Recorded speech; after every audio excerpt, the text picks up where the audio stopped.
Hello students, स्वागत है आपका एसएसटी पे। देखिए स्टूडेंट्स, आज हम देखने वाले हैं बहुत ज़्यादा इंपॉर्टेंट क्वेश्चन क्लास 12 की बायोलॉजी से।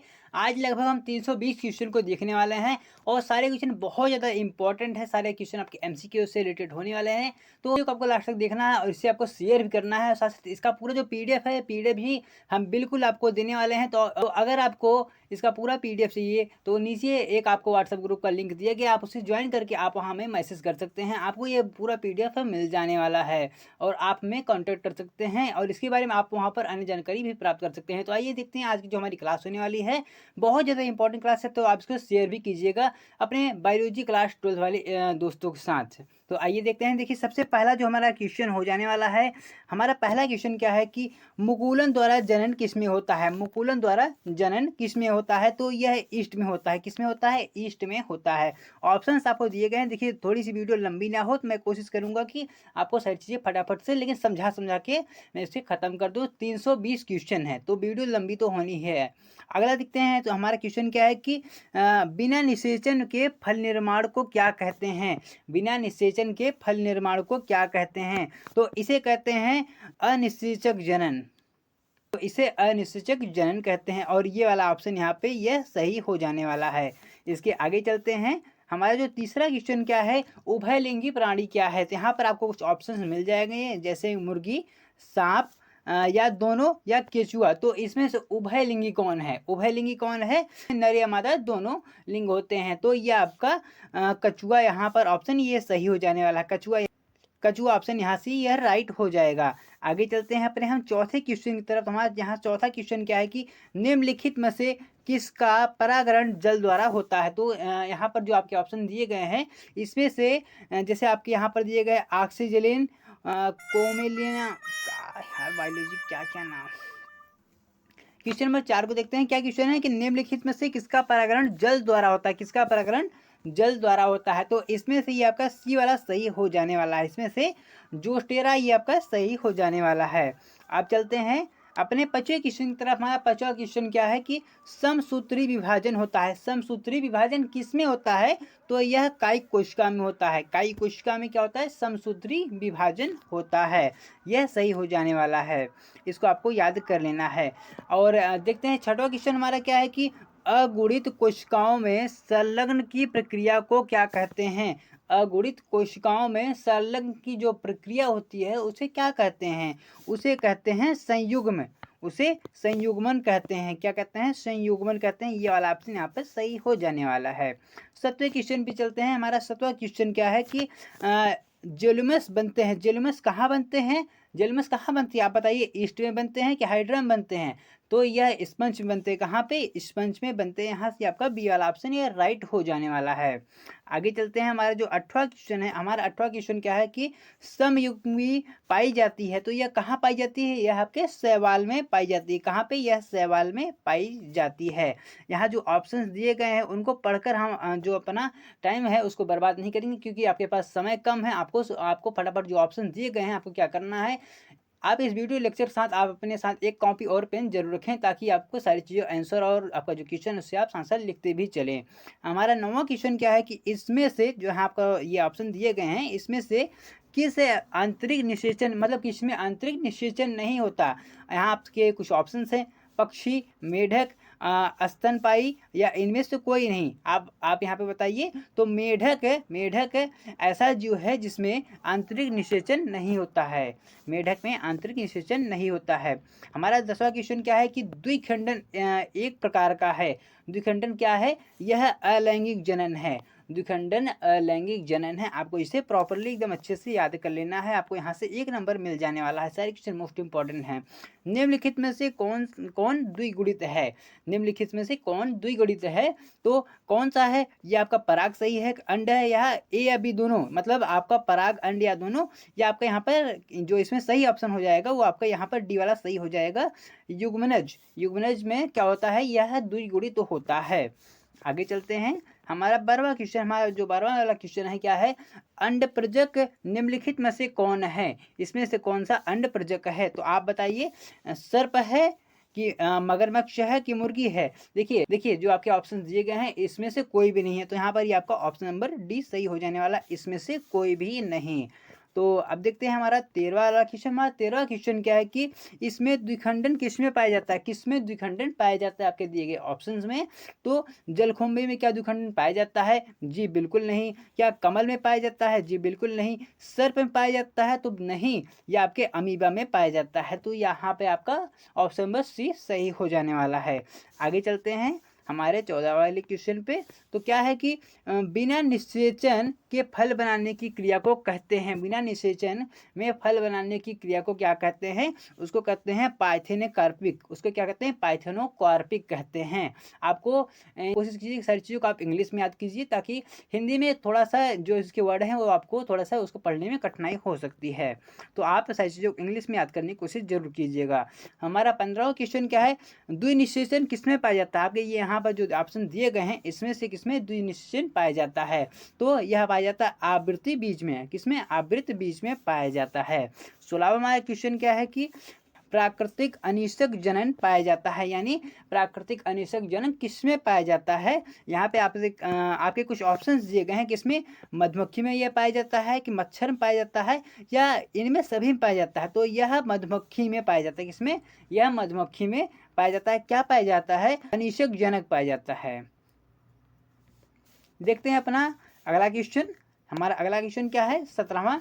तोता का सबसे अधिक उम्र क्या होता है, मतलब एक जो तोता जो एक पैरट होता है उसकी जो अधिकांश उम्र होती है वह कितने वर्ष की होती है, वह होती है 140 वर्ष। कितने होती है, 140 वर्ष। एक जो पैरट होता है 140 वर्ष वह जीता है। आपको इसे अच्छे से याद कर लेना चाहिए। अब देखते हैं हमारा 18वां क्वेश्चन। 18वां क्या है, स्तनधारियों में निषेचन कहाँ होता है। जो स्तनधारी जो आपके जीव होते हैं उनका निषेचन कहाँ पे होता है, यह होता है फैलोपियन नली में। कहाँ पे, यह फैलोपियन नली में होता है। चलते हैं देखते हैं हमारा 19वां क्वेश्चन। हमारा 19वां क्वेश्चन क्या है कि शब्द होमोथैलिस और मोनोसेंस का प्रयोग किसके लिए किया जाता है। तो यह किसके लिए किया जाता है, इसका उपयोग होता है द्विलिंगी अवस्था के लिए। किसके लिए, द्विलिंगी अवस्था के लिए किया जाता है। हम देखते हैं, देखिए ये आपके चैप्टर 1 का यह अंतिम क्वेश्चन है। ये आपका अंतिम क्वेश्चन है। हमने हर एक चैप्टर से 20-20 क्वेश्चन लिए हुए हैं। तो आपके टोटल बायोलॉजी में 16 क्वेश्चन है, तो 16 दूना 32, कुल मिला के आपके 320 क्वेश्चन हैं। तो हमारा क्वेश्चन क्या है कि शलकंद का उदाहरण है, इसमें से कौन सा शलकंद का उदाहरण है। तो इसमें से आपका जो प्याज है यह शलकंद का उदाहरण है। शलकंद का जो उदाहरण है वो प्याज है। देखते हैं हमारा चैप्टर 2 वाला क्वेश्चन। जो हमारा चैप्टर 2 का जो पहला वाला क्वेश्चन आपके स्क्रीन सामने है। लेकिन आप वीडियो को अभी तक अगर आपने लाइक नहीं किया, आप लाइक कर दीजिए। हमारे व्हाट्सएप ग्रुप को आप ज्वाइन कर लीजिए, वीडियो को आप शेयर कीजिए अपने दोस्तों के साथ। आइए देखते हैं हमारा जो चैप्टर 2 का जो हमारे क्वेश्चन हैं। सबसे पहला क्वेश्चन क्या है, युग्मक बनने की क्रिया को क्या कहते हैं। युग्मक बनने की क्रिया को क्या कहते हैं, उसे कहते हैं युग्म जनन। क्या कहते हैं, युग्म जनन। कैसे कहते हैं, युग्मक बनने की क्रिया को युग्म जनन कहते हैं। अगर ये आपके शॉर्ट वाले क्वेश्चन में भी आ जाता है, मतलब आपके वाले क्वेश्चन में अति लघु उत्तरी में, वहाँ से आपको यहाँ पर 1-2 नंबर मिल जाने वाला है। तो देखते हैं हमारा जो दूसरा क्वेश्चन क्या है, पुष्पी पौधों में भ्रूणपोष कितने गुणसूत्र होते हैं। तो कितने गुणसूत्र होते हैं यहाँ पे आपको दिया गया है। तो इसमें N3 होते हैं। N3 आपको यहाँ पर ऑप्शन दिए गए थे, N, 2N, 3N या 4N। तो 3N होते हैं। अब चलते हैं हमारे जो तीसरा क्वेश्चन हो जाता है। तीसरा क्वेश्चन क्या है, एक अर्धसूत्री कोशिका भाजक से कितने नर युग्मक बनते हैं। एक अर्धसूत्री कोशिका भाजक से कितने नर युग्म बनते हैं। तो आपके यहाँ पर जो ऑप्शन दिए गए हैं वह है 1, 2, 8 या 4। 1, 2, 8 या 4। तो यहाँ पर ये आपका जो ऑप्शन ए है, या मतलब ये आपका जो ऑप्शन ए है यहाँ सही हो जाने वाला है। मतलब 4 होते हैं। कितने, 4 होते हैं। चलते हैं आपके चौथे वाले क्वेश्चन पे 4 के नाम से। तो चौथा हमारा क्वेश्चन क्या है कि दोहरा निषेचन में भाग लेने वाले कुल केंद्र की संख्या कितनी होती है। दोहरा निषेचन में भाग लेने वाले कुल कितने केंद्रक होते हैं आपके यहाँ, यह क्वेश्चन है। तो यहाँ पे आपके कुछ ऑप्शंस दिए गए हैं। ऑप्शन कुछ इस प्रकार हैं, 2, 3, 4, 5। 2 या 3, 4, 5। तो इसमें कुल 5 होते हैं। 5 होते हैं, तो आपका यहाँ पर ऑप्शन नंबर सी सही हो जाने वाला है। चलते हैं इसके आगे 5वें वाले क्वेश्चन पे। तो हाँ, 5वां क्वेश्चन क्या है, हवा के द्वारा परागित होने वाले फूलों को कहते हैं। हवा के द्वारा परागित होने वाले फूलों को क्या कहते हैं। आपके कुछ ऑप्शन इस प्रकार हैं, कीट परागृत, वायु परागृत, हवा परागृत या इनमें से कोई नहीं। तो जो हवा के द्वारा होता है उसे क्या कहते हैं? वायु परागृत कहते हैं। क्या कहते हैं? वायु परागृत कहते हैं। छठा क्वेश्चन क्या है? छठा क्वेश्चन थोड़ा सा ज़्यादा इंपॉर्टेंट है। क्या है कि एंडोस्पर्म द्वारा किसे पोषण दिया जाता है? किसे दिया जाता है? यह भ्रूण को पोषण देता है। किसको? भ्रूण को। सातवां हमारा क्वेश्चन क्या है कि स्तनधारी शुक्राणु के माध्यम से भाग में क्या पाया जाता है? तो स्तनधारी शुक्राणु के मध्य भाग में, सॉरी माफ कीजिए अगर जो हमारा क्वेश्चन गलत हो गया होगा। क्वेश्चन क्या है? स्तनधारी शुक्राणु के मध्य भाग में क्या पाया जाता है? तो इसके जो मध्य में पाया जाता है उसे क्या कहते हैं? माइक्रोकांडिया कहते हैं। माइक्रोकांडिया शुक्राणु के मध्य भाग में पाया जाता है। अब देखते हैं हमारा 8वां क्वेश्चन क्या है कि अनुमलय पुष्प निश्चित रूप से होते हैं। अनुमलय जो पुष्प होते हैं यह स्वपरागृत होते हैं। क्या होते हैं? स्वपरागृत होते हैं। देखते हैं 9वां क्वेश्चन। 9वां क्वेश्चन क्या है कि परिवर्धनशील भ्रूण द्वारा भ्रूणपोष का उपभोग किसके बीज में होता है? किसके बीज में होता है? आपके ऑप्शंस हैं मटर, अरंड या मटर, सॉरी मैंने मटर 2 बार बोल दिया। इसमें नारियल था, नारियल है और मक्का है। तो यहाँ पर ये आपका मटर वाला सही हो जाएगा। असल बात मुझे जो मटर ऑप्शन ये सही मुझे दिखा तो गलती से मुँह से निकल गया, तो वहाँ पर आपका मटर हो जाएगा। देखते हैं 10वां आपका ये क्वेश्चन क्या है कि हाइड्राडिला में रंध्र कहाँ पाए जाते हैं? कहाँ पाए जाते हैं? यहाँ पर आपको कुछ ऑप्शन दिए गए हैं। कहाँ पे? पत्तियों पर, तने पर या आपके पत्ती या तने दोनों पर, या जो आपके ऑप्शन दिए गए हैं इनमें से कोई नहीं। तो यहाँ पर आपका ऑप्शन नंबर डी यहाँ पर सही हो जाने वाला है। अब बढ़ते हैं इसके आगे। आगे हमारा जो क्वेश्चन है 11वां क्वेश्चन क्या है कि नारियल में तरल एवं गद्देदार पदार्थ होता है। नारियल जो तरल और गद्देदार जो पदार्थ होता है उसे क्या कहते हैं? उसे भ्रूणपोष कहते हैं। उसे भ्रूणपोष कहते हैं। आगे चलते हैं। 12वां क्वेश्चन हमारे चैप्टर 2 का हम देख रहे हैं। चैप्टर 1 का हमने देख लिया, और अगर आपको उसमें कहीं भी कुछ दिक्कत है तो आप उस बारे में आप नीचे कमेंट करके बता सकते हैं बेझिझक। हमारा क्वेश्चन क्या है? आधुनिक भ्रूण विकास के जनक हैं। देखिए मोस्ट इंपॉर्टेंट क्वेश्चन है, यह बिल्कुल आ ही सकता है कि आधुनिक भ्रूण विज्ञान के जनक हैं। कौन है? तो वह है वान बीर। वान बीर हैं इसके जनक। तो इसको आपको एकदम अच्छे से याद रख लेना है। मैं तो कहता हूँ आप इसका जो स्क्रीनशॉट है वो आप रख लीजिए करके। वैसे 350 क्वेश्चन है तो आप कितनों का रखेंगे स्क्रीनशॉट? इससे बढ़िया आप हमारे व्हाट्सएप ग्रुप पे आकर आप इसका PDF ले लीजिए। देखते हैं हमारा जो 13वां क्वेश्चन है क्या है कि एंटोमोफिलस पुष्पों में परागण का माध्यम होता है। क्या माध्यम होता है? किसके द्वारा? क्या ये चींटियों द्वारा होता है? कीट के द्वारा? पक्षी? हवा? आप यहाँ पर कुछ ऑप्शन दिए गए हैं। क्या जो आपके ऑप्शंस हैं क्या है? चींटी, कीट, पक्षी या हवा? तो यहाँ पर ये आपका कीट वाला ऑप्शन सही हो जाने वाला है। कीट होते हैं, कीटों के माध्यम से परागण होता है। देखते हैं हमारा 14वां क्वेश्चन क्या है। मनुष्य की प्राथमिक शुक्राणु कोशिका में ऑटोसोम्स की संख्या कितनी होती है? कितने ऑटोसोम्स होते हैं? ये चीज़ आपको अच्छे से याद होगा। अगर आपने पढ़ा होगा तो इसमें 44 ऑटोसोम्स होते हैं, मतलब 44 होते हैं। आपका जो ऑप्शन नंबर ए है ये सही हो जाने वाला है। देखते हैं 15वां क्वेश्चन।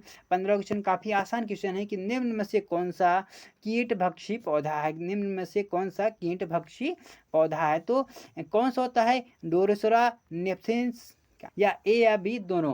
मतलब क्या ये दोनों हैं? तो हाँ ये दोनों होते हैं। तो यहाँ पर आप जो आपका ऑप्शन नंबर सी है ये सही हो जाने वाला है। हाइड्रा इसमें बिल्कुल नहीं होता, हाइड्रा बिल्कुल भी नहीं होता। देखते हैं 16वां क्वेश्चन। पॉलिनोलॉजी में किसका अध्ययन करते हैं? जो आपका पॉलिनोलॉजी होता है इसमें किसका अध्ययन करते हैं? जिसमें पराकरण का पॉलिनोलॉजी में किसका अध्ययन करते हैं? तो इसमें क्या किसका करते हैं? क्या इसमें पुष्पों का करते हैं? पुष्पों का नहीं करते हैं। क्या इसमें फलों का करते हैं? फलों का भी नहीं करते हैं। इसमें क्या बेर का करते हैं? नहीं करते हैं। इसमें करते हैं परागकण का, परागकण का इसमें इसका अध्ययन करते हैं। आगे चलते हैं। हमारा अगला क्वेश्चन क्या है कि दो माइक्रोफोरोजिन और मोनोथेकस के परागकोश में पाया जाता है। इसमें क्या पाया जाता है? आपके कुछ ऑप्शंस दिए गए हैं तो यहाँ पर आपका ऑप्शन नंबर डी सही हो जाने वाला है। हिबिक्स इसके परागकोश में पाया जाता है। हमारा 8वां क्वेश्चन है। जो हमारा 8वां क्वेश्चन क्या है कि स्पोरोजेनिस किसे कहते हैं? तो बीजाणु के विकास के निर्माण को स्पोरोजेनिस कहते हैं। स्पोरोजेनिस को कहते हैं।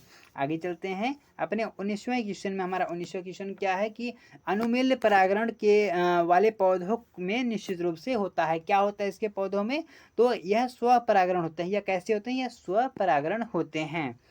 परागण क्या होता है आप इस बारे में हमें नीचे इसका आंसर आप में जरूर दीजिएगा कमेंट बॉक्स में। तो 20वां क्वेश्चन क्या है, निम्न में से किस में जल परागण होता है? जल परागण किस में होता है? जलकुंभी में होता है। देखिए जलकुंभी पानी में होता है, लेकिन इसमें जल परागण बिल्कुल भी नहीं होता। क्या एक कमल में होता है? कमल में भी नहीं होता। तो यह हाइड्रिला में होता है। यहाँ पर आपका ऑप्शन नंबर जो सी है यह सही हो जाने वाला है। हाइड्रिला में जल परागण होता है। अब देखते हैं यहाँ से हम अपने चैप्टर नंबर 3 को देखने वाला है। चैप्टर नंबर 3 हमारा शुरू हो चुका है। हमने इसके पहले 40 क्वेश्चन को देख लिया और हमारा काफ़ी समय भी यहाँ से बच भी गया। आगे चलते हैं। जो हमारा पहला क्वेश्चन चैप्टर 3 का है वो क्या है कि एक्रोसोम निम्नलिखित में से किसका संभाग है? किसका संभाग है? तो मानव शुक्राणु का शीर्ष जो है यह एक्रोसोम का यह संभाग होता है, मानव शुक्राणु का। तो आगे देखते हैं। इसमें से कौन जन्म दर नियंत्रण की शैल विधि है? इसमें से कौन सी है? आपको यहाँ पर कुछ ऑप्शंस दिए गए हैं। ये आपका पहला ऑप्शन है, ये आपका दूसरा ऑप्शन है। तो इसमें से कौन सा है? तो यहाँ पर आपका ये ऑप्शन नंबर सी सही हो जाने वाला है। मतलब आपका पहला और दूसरा ए और बी भी यहाँ पर सही हैं। आगे चलते हैं। तो एक्रोसोम के भाग हैं। एक्रोसोम वो किसका भाग है? एक्रोसोम या शुक्राणु का भाग है। तो ये आपके यहाँ पर ऑप्शन नंबर सी सही हो जाने वाला है। एक बार फिर से तो आप इसे याद रख लीजिएगा। हमारा जो चौथा क्वेश्चन है क्या है कि गर्भावस्था के कितने महीने में गर्भस्थ शिशु गतिशील होती है, सिर पे बाल उगाते हैं? मतलब वह कौन सा महीना होता है जिसमें शिशु के जो गर्भावस्था में उसके बाल उगाते हैं? तो वह है आपका 5वां महीना। 5वें महीने में जो शिशु होता है जो कि पेट में होता है उसके सिर पे बाल उगाते हैं। अब देखिए, अब देखते हैं अपना अगला क्वेश्चन 5वां क्या है कि निम्नलिखित में से एक पुरुष में पाया जाता, इसमें से कौन सा पुरुष में पाया जाता है? ये आपका ये क्वेश्चन है। तो क्या गर्भाशय पुरुष में पाया जाता है? आप इसको बताइएगा नीचे। भग क्या पाया जाता है? तो यहाँ पर देखिए कापर जो ग्रंथियाँ होती है आपके पुरुष में, यह पुरुष में पाई जाती हैं। कापर ग्रंथियाँ पुरुष में पाई जाती हैं। तो आपका यहाँ पर ऑप्शन नंबर डी सही हो जाएगा। आगे चलते हैं 6वें क्वेश्चन की तरफ। नर हार्मोन की उत्पत्ति कहाँ से होती है? नर हार्मोन की जो उत्पत्ति होती है कहाँ से होती है? यह होती है वृषण से। तो यहाँ से आपके ऑप्शन नंबर बी सही हो जाएगी। अब चलते हैं 7वें क्वेश्चन में। क्या हमारा 7वां क्वेश्चन है, इसमें से कौन सा क्लाइड समजात अंग है? कौन सा है? तो यह यहाँ पर आपका ये जो ऑप्शन नंबर बी है यह सही हो जाने वाला है। चलते हैं 8वां क्वेश्चन क्या है, मासिक चक्र पाया जाता है या किस में पाया जाता है? आपके कुछ ऑप्शंस है, मनुष्य की मादा में, स्तनपायी मादा में, या प्रीमेट की मादा में, या इसमें से कोई भी नहीं। तो यहाँ पर ये आपका ऑप्शन नंबर सी सही हो जाएगा, प्रीमेट की मादा में। तो आपका ऑप्शन नंबर सी सही हो जाएगा, सी सही हो जाएगा। देखते हैं हमारा 9वां क्वेश्चन क्या है कि मानव स्त्रियों में अंड का निर्माण होता है, कहाँ पे होता है? यहाँ पर कुछ ऑप्शंस दिए गए हैं। तो यहाँ पे आपके ऑप्शन नंबर बी सही हो जाने वाला है। बी यहाँ पर सही हो जाने वाला है। आगे चलते हैं 10वें क्वेश्चन पे। एक्रोसोम इसमें से किसका संभाग है? इसमें से किसका संभाग है एक्रोसोम? तो मानव शुक्राणु के सिर का भाग है। देखिए इस क्वेश्चन को हमने देखा, यह क्वेश्चन कई बार रिपीट हुआ, तो इसका मतलब ये है ये क्वेश्चन कुछ ज़्यादा ही इंपॉर्टेंट है। एक्रोसोम के बारे में बार बार आ रहा है, तो आप इसको थोड़ा सा आप इस पर ध्यान दीजिएगा। चाहे इस पर लॉन्ग आपका क्वेश्चन आ जाए, चाहे इस पर शॉर्ट आ जाए, आप कोशिश कीजिए ज़्यादा आपके MCQ क्वेश्चन और आपके लॉन्ग क्वेश्चन को याद करने से आपको क्या होगा, आपके सारे जो क्वेश्चंस हैं वह कंप्लीट तरीके से हो जाएंगे और आपको ज़्यादा मेहनत करने की आवश्यकता भी नहीं पड़ेगी। आपके नंबर भी काफ़ी अच्छे आ जाएंगे इस सब्जेक्ट में। देखते हैं हमारा जो यहाँ पर 11वां क्वेश्चन है क्या है कि ऑस्ट्रेलिया के शिशुधान प्रणालियों की अनुकूल विविधीकरण में किसका उदाहरण है? इसमें से किसका उदाहरण है? आपके यहाँ पर कुछ ऑप्शंस दिए गए हैं। तो यहाँ पर ऑप्शंस आपका क्या है कि अपसारी क्रम, अभिसारी क्रम, साल्टेशन, या इसमें से कोई भी नहीं। तो यहाँ पर आपका पहला वाला ऑप्शन सही हो जाएगा, अपसारी क्रम, या आपका ऑप्शन सही हो जाएगा। देखते हैं हमारा 12वां क्वेश्चन। हमारा 12वां क्वेश्चन क्या कह रहा है कि गर्भाशय में कापर टी के एक प्रभावी एवं अंत गर्भाशय युक्त होने के कारण क्या है? क्या कारण है? आपको यहाँ पर कुछ ऑप्शन दिए गए, आपको इसे केयरफुली पहले बार पढ़ना है। पढ़ने के बाद आप यहाँ देखते हैं जो आपका यहाँ पर इनमें से कोई भी नहीं है, ये वाला ऑप्शन सही है। तो हमारा जो अगला क्वेश्चन 13वां क्वेश्चन क्या है कि एक स्वस्थ महिला पूरे जीवन काल की उम्र में कुल उत्पन्न अंडों की संख्या कितनी होती है? यह होती है 400। कितनी? 400 होती है। तो आपको इसे वहाँ चुपचाप सही लगा के चला आना है। देखते हैं एक और क्वेश्चन है। क्या क्वेश्चन है कि स्टोली की कोशिकाएं पाई जाती हैं, कहाँ पाई जाती हैं? ये आपके वृषण में पाई जाती है। कहाँ? वृषण में पाई जाती हैं। 15वां क्वेश्चन क्या है कि नर युग्मक तथा मादा युग्मक के संयोजक से क्या बनता है? क्या बनता है? युग्मज बनता है। क्या? युग्मज बनता है। देखते हैं 16वां क्वेश्चन। हम चैप्टर 3 के 16वां क्वेश्चन तक हम पहुंच गए हैं। किसी श्रवण में फ्रक्टोज, कैल्शियम और एंजाइम सबसे अधिक पाया जाता है? किसमें पाया जाता है? नर सहायक ग्रंथि में। नर सहायक ग्रंथि में एंजाइम सारी चीज़ें थोड़ी सी ज़्यादा पाई जाती हैं। देखते हैं 17वां क्वेश्चन। हमारा 17वां क्वेश्चन क्या है? किसी मादा में पहला ऑप्शन क्या है कि यह इम्प्लांटेशन से सबसे पहले प्लांसेटा बनता है। दूसरा ऑप्शन क्या है? अंडो उत्सर्जन के 3 दिन बाद तक इम्प्लांटेड होता है। और हमारा तीसरा ऑप्शन क्या है कि पोषण पदार्थ लेता है। चौथा ऑप्शन यहाँ इसके द्वारा इम्प्लांटेड होता है। तो यहाँ पर ये आपका चौथा ऑप्शन सही हो जाता है। हमारा एक बार क्वेश्चन देख लेते हैं। क्वेश्चन हमारा ये था और जो इसका ऑप्शन है ये आपका डी सही हो जाने वाला है। 18वां क्वेश्चन हम देखते हैं। जो हमारा 18वां क्वेश्चन है क्या है कि अंडाशय के सबसे नज़दीकी फैलोपियन ट्यूब का भाग क्या है? तो इसका जो ऑप्शन हो जाने वाला है ये आपका पहला वाला जो ऑप्शन है ये सही हो जाने वाला है, इथमस। इथमस जो है यह अंडाशय के सबसे नज़दीक फैलोपियन ट्यूब का भाग है। चलते हैं अपने 19वें क्वेश्चन पर। हमारा 19वां क्वेश्चन क्या है कि गर्भावस्था के किस महीने में गर्भस्थ शिशु के गतिशील होता है? अरे ये तो क्वेश्चन ये रिपीट हो गया। ये 5वां वाला आपका सही है, क्वेश्चन ये रिपीट हो गया, कोई बात नहीं। चलते हैं अपने 20वें क्वेश्चन की तरफ से। पार्ट्यूरेशन के लिए संकेत कहाँ से शुरू होता है? कहाँ से शुरू होता है? यहाँ पर आपका ये जो ऑप्शन नंबर बी सही है, यह सही हो जाता है प्लांट सेंटा तथा पूर्ण विकसित गर्भशित जो शिशु होता है वहाँ से इसका संकेत मतलब इसका सिग्नल शुरू हो जाता है। हम देखते हैं हमारा यहाँ चैप्टर नंबर 4 शुरू हो गया है। चैप्टर नंबर वहाँ आपको यहाँ पर दिख रहा होगा ये 3 लिखा है, तो ये मिस्टेक हो गई है, यह गलती से लिखा गया है। तो आगे देखते हैं।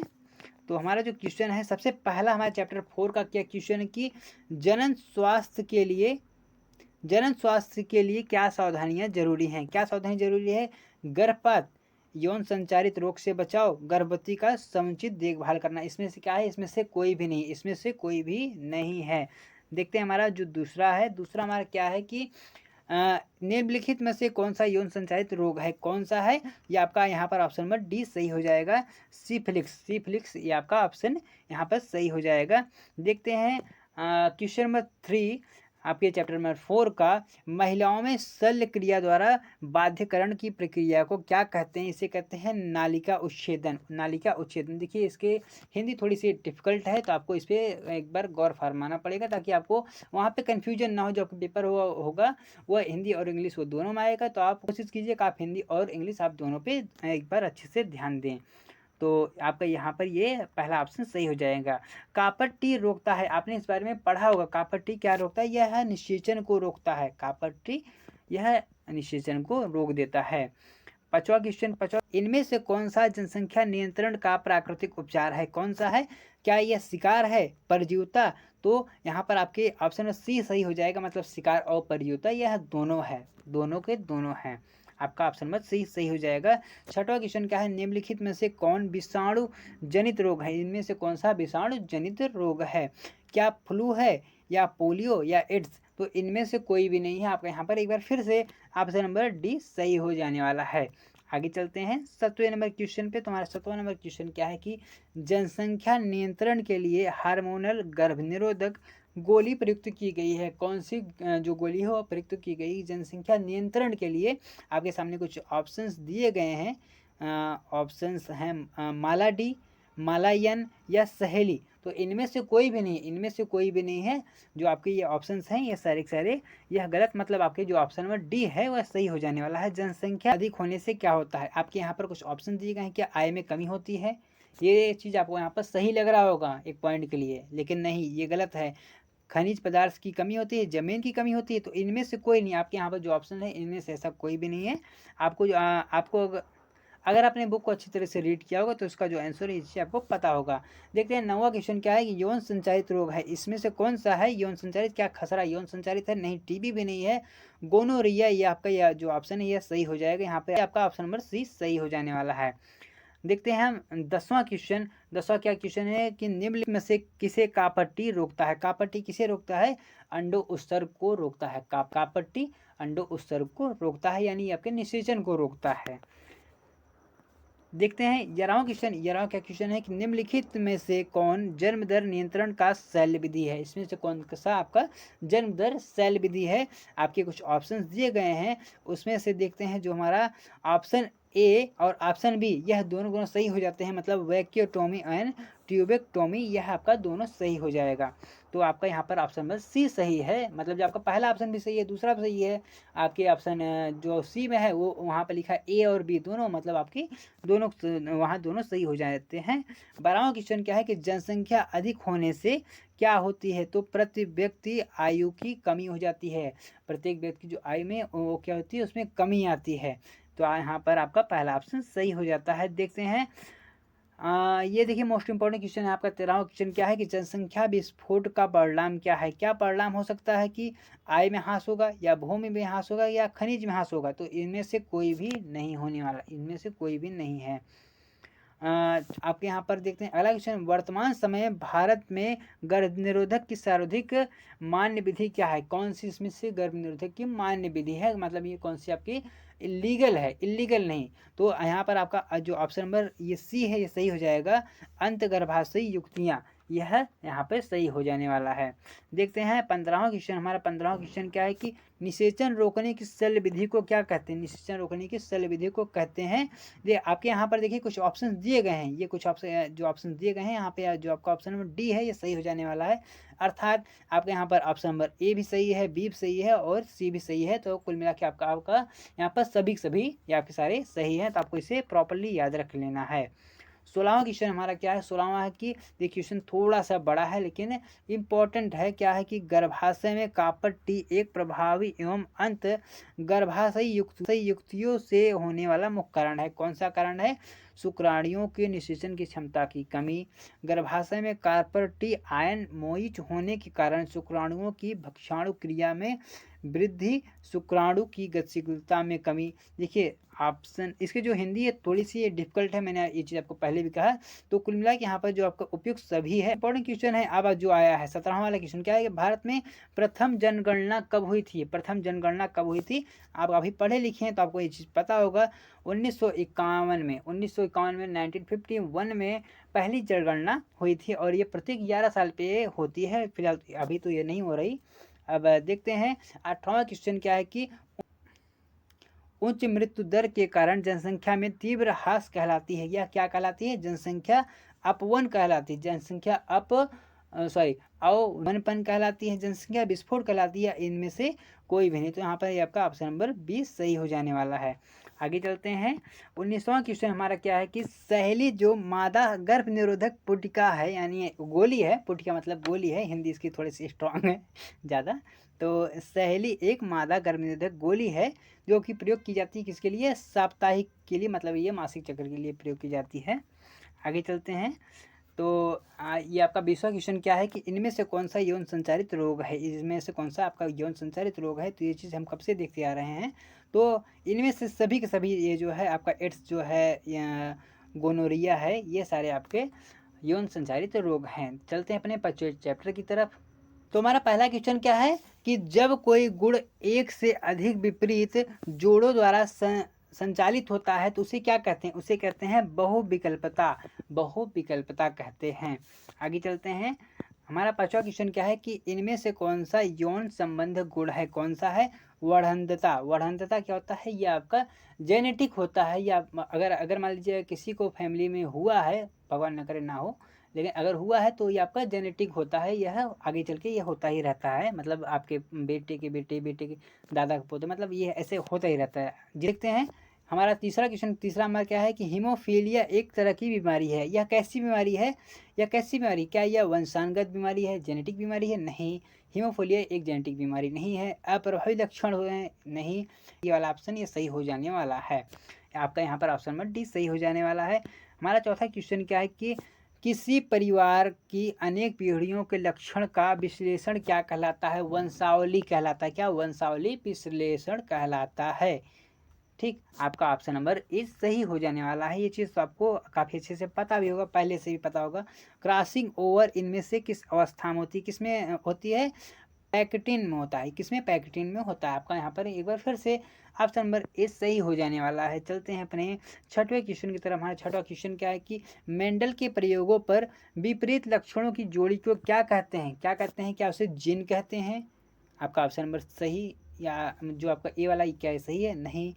क्या इसे फिनोटाइप कहते हैं या जीनोटाइप कहते हैं? आप बताइए। तो यहाँ पे आपका ऑप्शन नंबर डी सही हो जाने वाला है। इसे एलिल कहते हैं। क्या कहते हैं? इसे एलिल कहते हैं।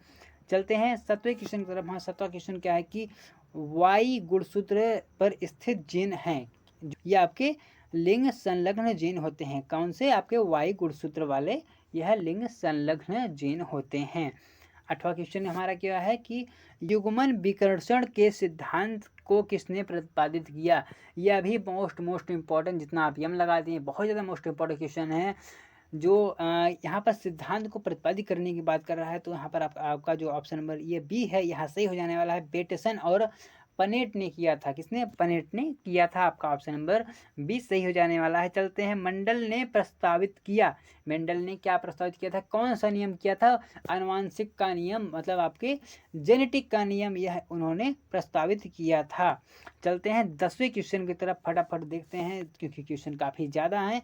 संबंधता की खोज किसने की? संबंधता की खोज किसने की थी? तो पन्ने ने की थी। किसने? क्या मेंडल ने की थी? नहीं, मेंडल ने नहीं की थी, पन्ने ने की थी। किसने? पन्ने ने। मशहूर वैज्ञानिक मेंडल मुख्यतः किस कारण से जाने जाते हैं? तो क्या ये मटर के पौधों पे इन्होंने रिसर्च किया था? क्या ये उसके कारण जाने जाते हैं, या इन्होंने जो आनुवंशिकता का जो नियम दिया था ये उसके लिए जाने जाते हैं? जी, ये दोनों के लिए जाने जाते हैं। तो यहाँ पर जो आपका ऑप्शन नंबर सी सही हो जाएगा। आपका जो ऑप्शन नंबर सी है यह सही हो जाएगा। ये आपके दोनों के कारण, मतलब आपके जो मटर पे इन्होंने एक्सपेरिमेंट किया था और फिर इन्होंने जो जेनेटिक के बारे में जो इन्होंने बताया था, इन दोनों कारण ये जाने जाते हैं। 12वां क्वेश्चन आपके स्क्रीन सामने है। क्या है कि स्त्री में कौन से गुणसूत्र होते हैं? यह भी काफ़ी इंपॉर्टेंट क्वेश्चन है। स्त्री में कौन से गुणसूत्र होते हैं? 44+YY होते हैं।